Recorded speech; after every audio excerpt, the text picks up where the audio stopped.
Assalamu alaikum wa rahmatullahi wa barakatuhu. Islamic or Sharia law. In this session, which is number 89, we are going to learn about making qada for missed salah. Rabbi shrah li sadri wa yassir li amri wahlul uqdatam min lisani yafqahu qawli. Alhamdulillah wassalatu wassalamu ala rasulillah. Amma ba'd. A'udhu billahi minash shaitanir rajeem. Bismillahir rahmanir rahim. Making qada for a missed salah. The scholars agree that it is obligatory for one who has forgotten the salah or slept through its time to make up the missed qada prayer. This opinion is based on the hadith of Prophet mentioned earlier. There is no negligence while one is asleep, but forgetfulness occurs when one is awake. If one of you forgets the prayer or sleeps through its time, then he should perform the salah when he recalls it. If one falls unconscious, then he need not repeat the salah unless he regains his consciousness with enough time to purify himself and perform the salah within its proper time. Abdul Razak relates from Nafi that Ibn Umar once fell sick and became unconscious and missed the prayer. When he regained his consciousness, he did not make up the missed prayer. Ibn Juraj reports from Ibn Tawus on the authority of his father that if a sick person becomes unconscious, he is not to make up the prayers he missed.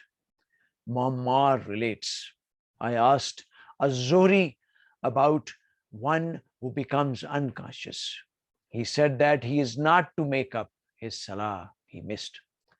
Hamad ibn Salama relates from Yunus ibn Ubaid that both Al-Hasan al-Basri and Muhammad ibn Sirin said that a person who falls unconscious is not to make up the prayer he may miss. Concerning missing a salah intentionally, the majority of the scholars say that it is a sin and the missed salah must be made up for. Ibn Taymiyyah says, in law, there is no way for one who leaves a salah intentionally to make its qada. He may, however, resort to increasing his voluntary and supererogatory acts. Ibn Hazm has thoroughly discussed this question. The following is coming as what he says on this subject. Concerning one who leaves a salah intentionally until its time expires, he will never be able to make up for that salah. Such a person should turn to Allah and ask his forgiveness and increase his good deeds and nawafil in order to increase his weight of good on the day of resurrection. Abu Hanifa, Malik, and Shafi say that he can make up the prayer after its time has expired.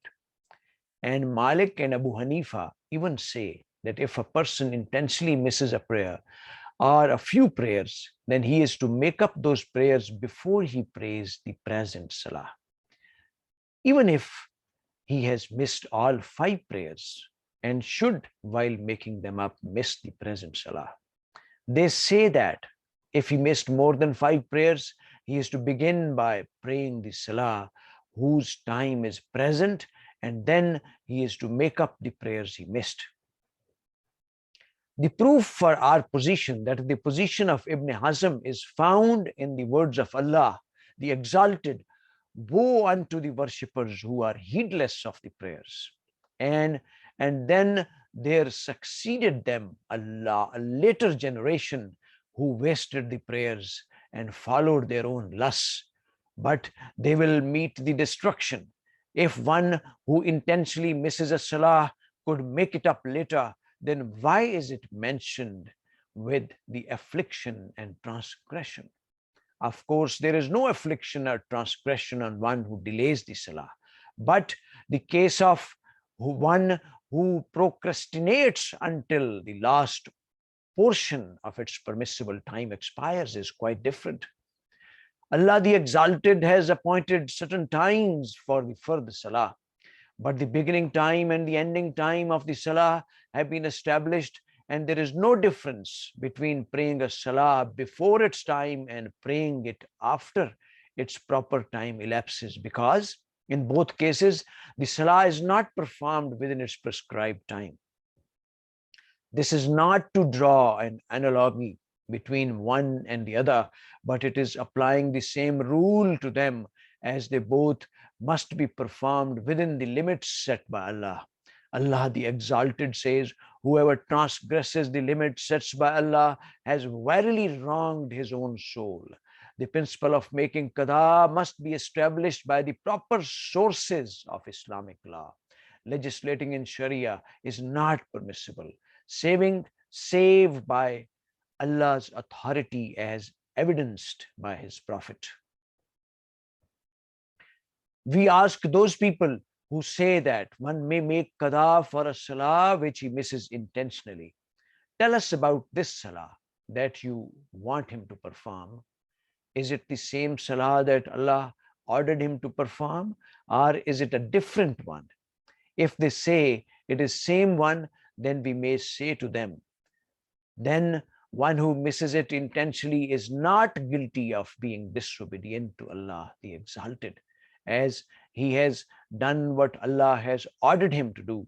There is no sin upon him according to your statement, and likewise there should be no blame upon one who intentionally delays a salah until its time expires, but that is not an acceptable position for any Muslim. If they say that it is not the salah which Allah has ordered, we may say, you have told the truth, and this is a sufficient confession from them. Then we may ask them, is one who intentionally leaves the salah until its time expires being obedient or disobedient to Allah?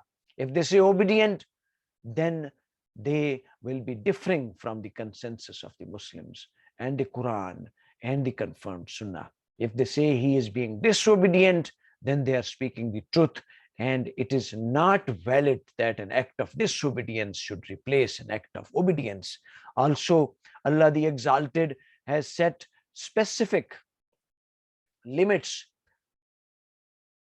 through the tongue of his messenger for the times of salah. Each salah has a specific beginning time, and no one may perform the salah before that time. And each prayer has a specific ending time, and no one may perform the salah after that time.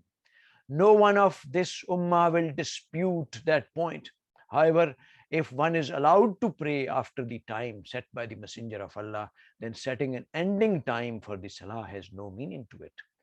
Such an option is nonsense, and may Allah the Exalted keep us from it.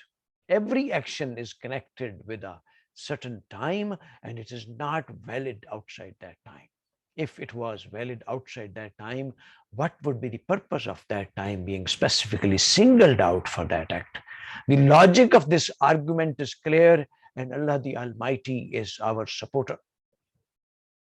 Ibn Hazm discusses this point at great length and adds, if making a salah is obligatory for one who has left a salah even after its time has expired, why is it that Allah and his messengers have chosen not to mention that fact, as surely they did not forge it, and your Lord is not forgetful. Any law that is not based on the Quran or the Sunnah is not valid. It has been authentically reported that the Prophet said, whoever misses the Asr Salah, it is as if he has lost his family and his property. It is correct to say that if one misses something, he cannot make it up, for if he makes it up or could make it up, the act would not be missed. The entire Muslim Ummah is in agreement with the statement and ruling that if the time of the Salah has elapsed, then the Salah is over. That is the Qada in Arabic. But if one can make it up, the statement that Salah is over becomes false and untrue. Therefore, there is no way that it can ever be made up. The people who agree with us on this include Ibn Umar al-Khattab, his son Abdullah, Saad ibn Abi Waqas, Salman al-Farsi, Ibn Masud, al-Qasim ibn Muhammad ibn Abu Bakr, Budail al-Uqayli, Muhammad ibn Sirin, Mutraf ibn Abdullah, Umar ibn Abdulaziz, and others. Allah has left no excuse for anyone required to perform the salah, to delay the salah from its proper time for any reason whatsoever, not even during the times of fighting, fear, extreme illness, or traveling. Allah says, and what you are among them, and arrange them for salah. Let only one party be with you. And but if you are in danger, then walking or riding, Allah the Exalted does not permit even the extremely sick person to delay the salah. In fact, such a person has been ordered to pray sitting if he cannot pray standing, and if he cannot pray sitting, then he may pray on his side. Also, if one cannot make ablution with water, he may make tayammum, and if he cannot find soil or to make tayammum, he may still pray. Whence has the permission been obtained that one may intentionally leave the salah until its time is finished, and who has ordered that it is performed after its time? And how is that belated salah would be sufficient? None of this is derived from Quran, Sunnah, Qiyas, which is analogical reasoning and so forth. Ibn Hazm further says, concerning our statement that one who intentionally leaves a salah until its time expires is to repent to Allah, the Exalted, ask for his forgiveness, pray an increased number of nawafil, and do good deeds. This statement is based on Allah's words.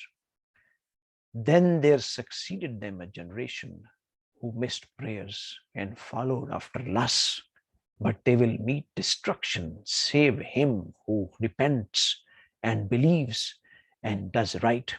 Such will enter the gardens and will not be wronged.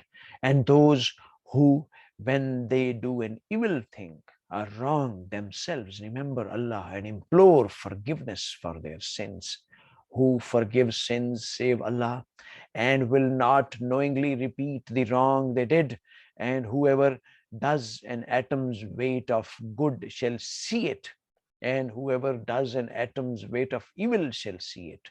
And we set a just balance for day of resurrection, so no soul will be wronged. This Muslim Ummah is in agreement, and there are texts that state that voluntary acts are a type of good deeds, and Allah knows how much they are really worth. It necessarily follows that a number of voluntary works may be equivalent in merit to an obligatory deeds and may even amount to a greater merit. Furthermore, Allah has informed us that He does not waste the action of any person, and that the good deeds erase the evil ones.